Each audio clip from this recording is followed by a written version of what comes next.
Gisugdan na ang COMELEC checkpoint sa Panabo City, Davao del Norte aron masiguro ang kaluwasan o seguridad sa publiko. Sa pagpanguna sa mga personahe sa Panabo City Police Station, kauban ang mga personahe sa 27th IB Philippine Army, Philippine Coast Guard Panabo o PNP Maritime Group, ilalom sa pagdumala ni Police Lieutenant Colonel Jess Anthony B. Maghirang, Chief of Police.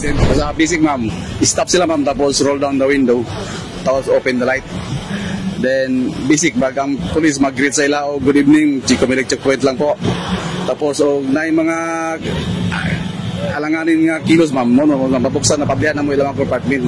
Pag naika ng bili na to, tanano po sila nga magalanganin sila na sila yung mga ang reaction nila, mailan mo kunin mo pag naik sila suspicious kaya mga ma'am mo to pablihan. Pero busy pang wala na magablihan ang bintana lang. Pero hindi pa oblige sila sir na mag-open silang bag?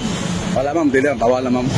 Plain view lang ma'am, tamo lang makita. Pero sa mga motorista sir, kuha pa mo og mga license sir? Pag na-check na mo ang lisensya kung expired ma'am, na-check na mo mga registro, kay namamutay City Ordinance, maamos lang mga TOP-han, mga City Ordinance nga mong issuean sa ticket ma'am, citation ticket sa mga walay expired, driving without license, without helmet, asya sa ticket citation. Ang COMELEC checkpoint mao kini ang pagpatuman sa visual inspection alang sa mga sakyanan, motor o guban pang klase sa sakyanan subay sa umaabot nga national ug local elections 2025. Ang tanan nga mga motorista ug mga operator sa sakyanan gipahinumduman usab sa pagpaminos sa gikusgon sa pagmaneho, pagpalong sa suga ug pagpasiga sa ilahang cabin lights sa pagduol sa checkpoint.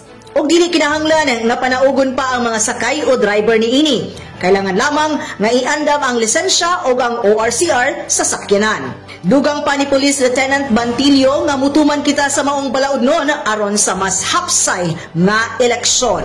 Kauban sa kamera si Michelle Hintiles. Kini si Dali Ahmad nga gikan sa City Information Office Broadcast Services alang sa Frontline News Panabo. Importante, informed.